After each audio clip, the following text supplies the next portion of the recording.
For the longest time, I've been wanting to drive to Colorado just to throw my bags in the back of my car and make that 12-hour drive to a different state so I can photograph these beautiful mountains. And that's exactly what me and my friends did. No sleep, we took our things and we drove, and we kept driving to go shooting in Colorado Springs.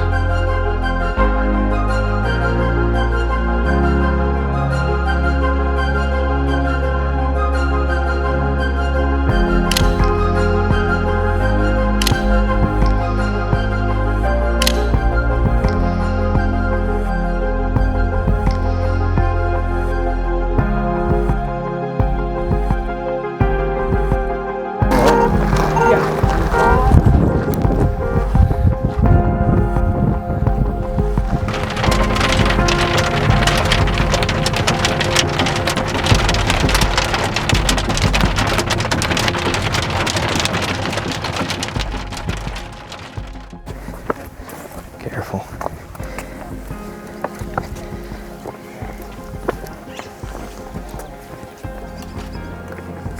I took this using Superior 400 on a friend's Leica M3, and I was absolutely surprised with how sharp the lens was and how warm the film rendered the image.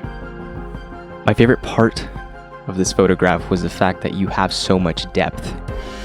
You're able to see the foreground, the middle ground, and the background, and even how the film rendered the clouds, which if you'll notice throughout this video, it slowly becomes more overcast as we're met with an unexpected storm.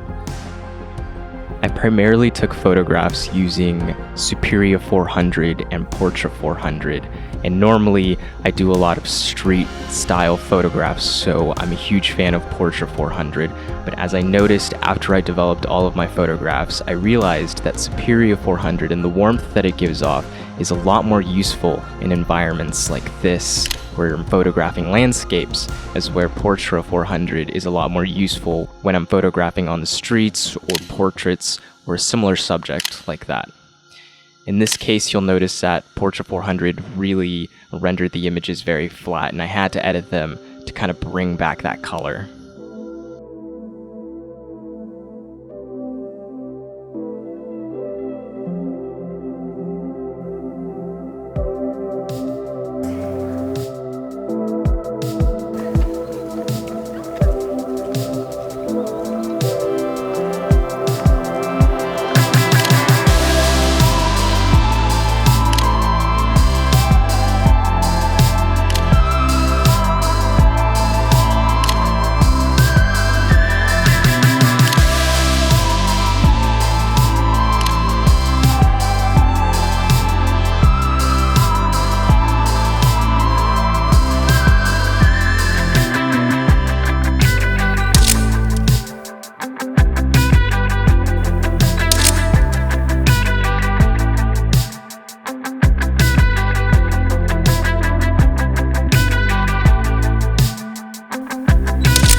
At this point, we were less than halfway up Pikes Peak.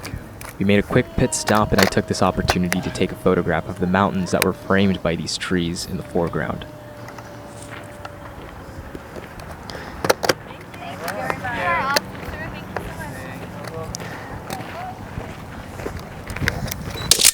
What makes this one of my favorite photographs is that the clouds were very distinct. It reminds me a lot of a Renaissance painting when realism was a trending theme. We moved on and made a few more stops on the way to the top. Of the 237 photographs I took on this trip, I was only happy with a few of them, most of which were taken on color negative film. I think the process that film requires is just as important as the photograph itself. A lot of us, myself included, use apps like Instagram to share work. The world throws 95 million photos on Instagram every day, which makes it so easy to forget about the photograph itself. This isn't about getting praised for posting my work. This is about the wonderful process of shooting film.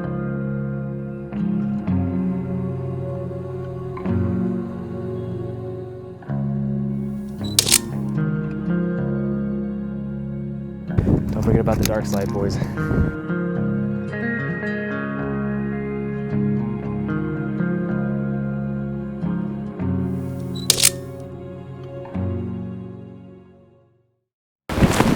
Okay.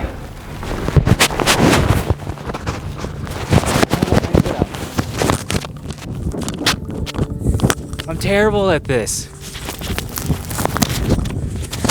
Okay. Okay, so I just came back up here from the car.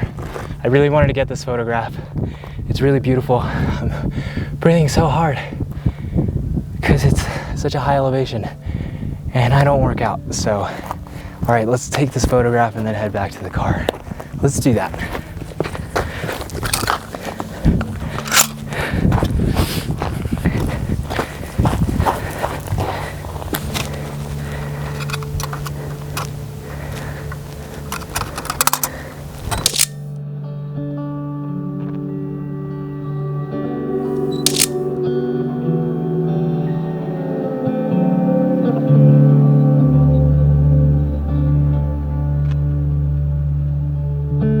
So Oscar says it's gonna get significantly colder here in a second, so he's gonna switch over to his jeans and we're gonna shuttle over to the very top because we can't drive up to the top, mostly I guess because it might rain.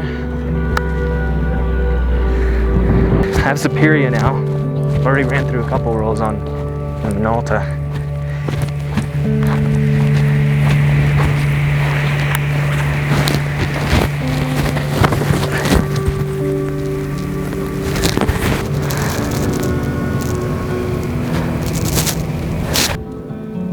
That's just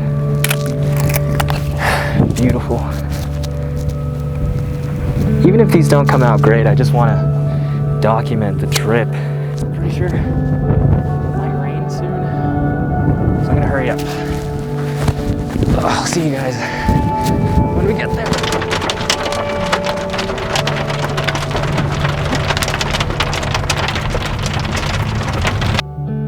We did eventually get to the top after the storm subsided. We were told to go back down the mountain by the staff because of safety concerns. Concerns that included lightning that bounces off the very rocks I'm standing on. They call it Devil's Playground for a reason, right?